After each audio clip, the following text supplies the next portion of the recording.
There is a generation that changed everything and received almost nothing in return. Not because they failed, not because they gave up, but because the world they helped build was designed to reward everyone who came after them and somehow, in the process, forgot to turn around and acknowledge the people who laid the foundation in the first place. If you were born between 1965 and 1980, you already know this feeling. Not as a complaint. Gen X does not do complaints, not publicly, not loudly, but as a quiet, persistent awareness that has followed you through every decade of your adult life. The awareness that you were there first, that you figured things out before there were guides, before there were forums, before there were communities of people sharing how they got through something. You got through it alone, or you did not get through it at all, and you learned to be fine with both outcomes because neither one was going to get a standing ovation anyway. This is the psychology of Generation X, and it is more layered, more quietly remarkable, and more misunderstood than almost any cultural story being told right now. Let us begin where this generation actually begins, not with a birth year, but with a feeling. The feeling of coming home to an empty house. For millions of Gen X children, this was simply Tuesday, a key under the mat or around your neck, a note on the counter, instructions for reheating something, the television already on when you walked in because someone had left it on for company or because nobody had thought to turn it off. You were what the culture eventually named a latchkey kid, a term that sounds almost quaint now, almost charming in the way that words do when they describe something the present no longer has to live with. But at the time, it was not quaint, it was just life. Both parents working, or one parent absent, or some version of a family structure that required you to be more independent than your age technically warranted. And so you became independent, not gradually, not with a plan, not with anyone sitting you down and walking you through what emotional self-sufficiency looked like. You became independent because there was nobody home to be dependent on. Psychologists who study childhood development have a term for what this produces. It is called premature autonomy, the accelerated development of self-reliance in a child who has not yet built the emotional architecture to fully support it. And what premature autonomy creates over time is not damage exactly. What it creates is a particular kind of person, someone who is extraordinarily capable, someone who can figure things out, who can manage uncertainty, who can walk into an unfamiliar situation and find their footing without needing to be told where to stand.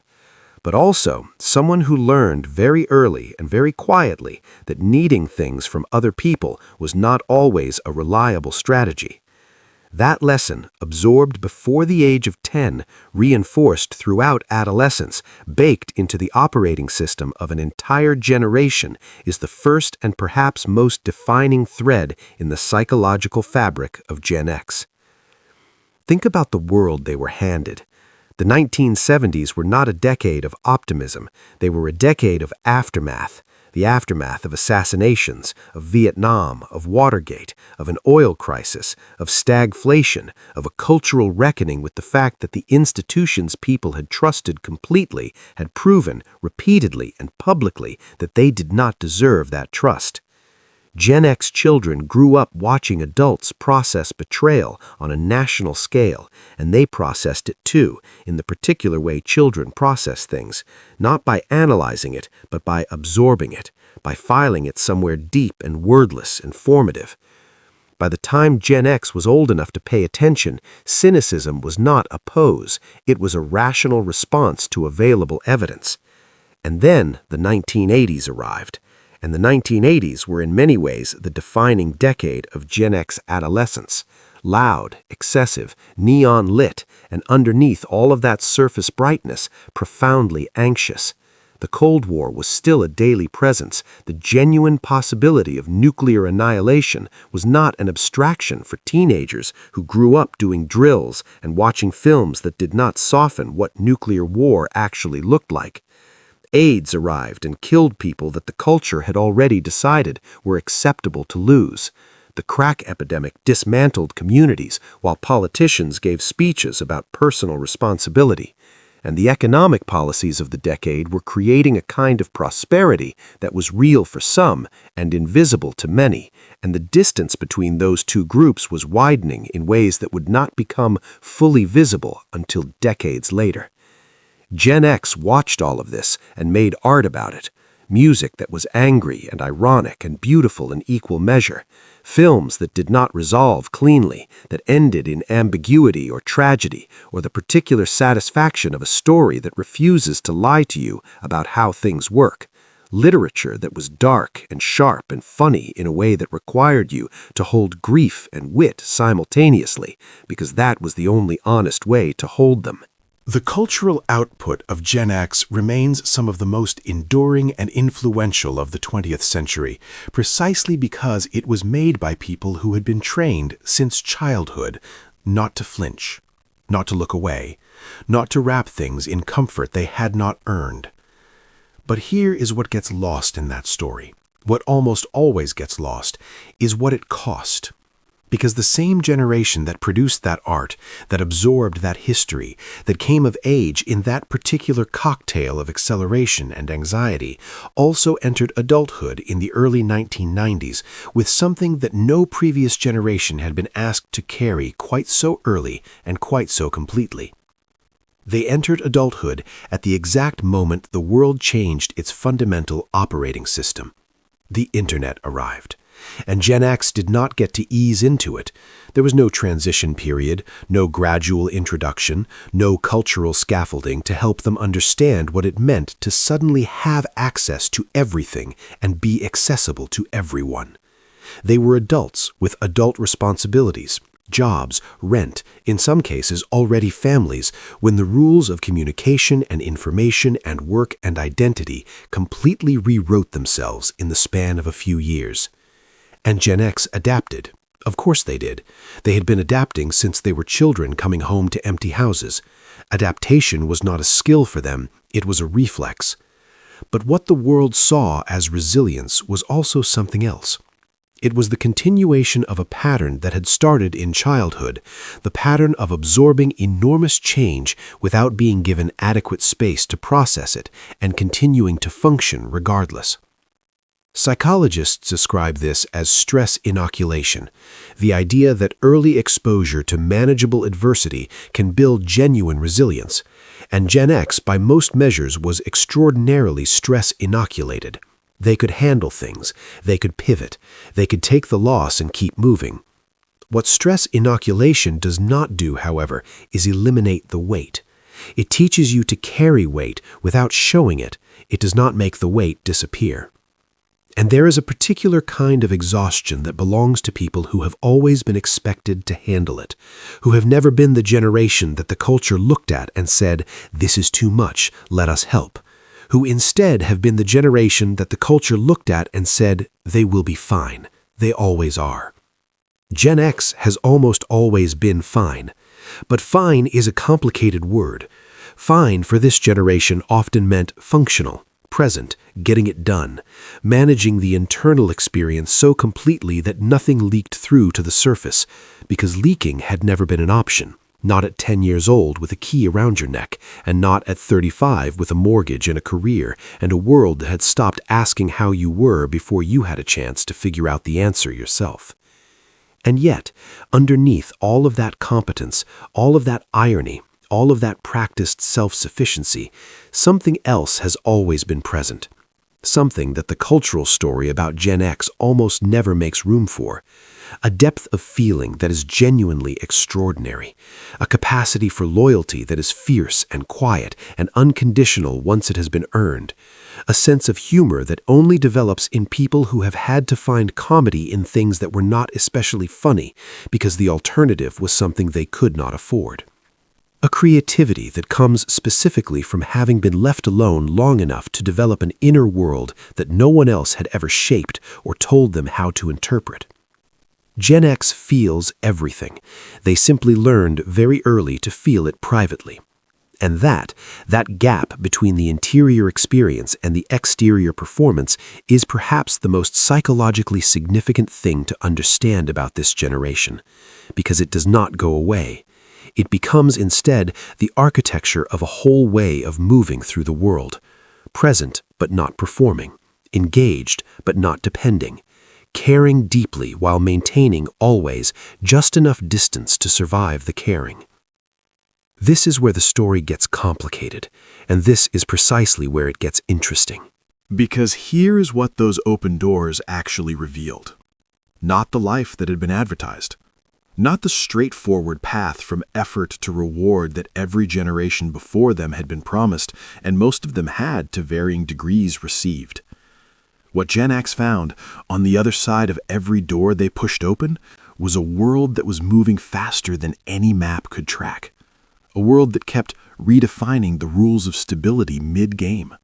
A world that required constant reinvention and called it opportunity, because the alternative framing that nothing was going to stay solid long enough to stand on was too destabilizing to say out loud.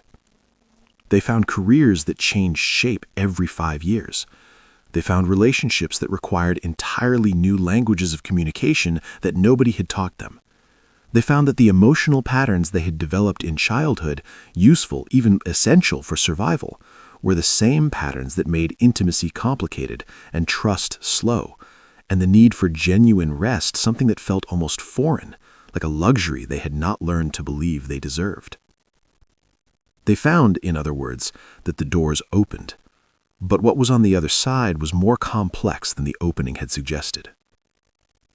And this is the part of the Gen X story that tends to stay unspoken. Not the competence, not the resilience, not the cultural output or the historical significance or the ironic detachment that became so iconic it sometimes obscured everything underneath it. The part that stays unspoken is the quiet accumulation of a life lived always slightly ahead of where the support was, always figuring it out slightly before the resources to figure it out had been developed. Always being the person in the room who knew how to handle it, while privately wondering why handling it had to be so consistently and completely their responsibility alone. Psychologists who study generational identity and life course development have noted something specific about Gen X that rarely makes headlines. This generation demonstrates unusually high levels of what researchers call self-directed coping, the tendency to manage stress internally, independently, without seeking external validation or support. And while that capacity is genuinely adaptive, genuinely remarkable in many contexts, it also correlates with something else. It correlates with a higher likelihood of delayed help-seeking, with a tendency to normalize exhaustion, with a particular difficulty in recognizing when the thing you are carrying has become too heavy, because you have been carrying heavy things for so long that the sensation of weight has become indistinguishable from the sensation of simply being alive. Gen X does not always know when to put things down, because they were never taught that putting things down was allowed. And so what does all of this produce, in the long view, in the lived experience of a generation now in their 40s and 50s, navigating a world that is still accelerating, still rewriting its own rules, still offering doors, and not quite mentioning what it costs to open them? It produces something that looks, on the surface, like strength. And it is strength. It is genuine, hard-won, deeply earned strength. But it is also, underneath, a kind of loneliness that is very specific to people who have always been capable. The loneliness of the person who everyone assumes is fine.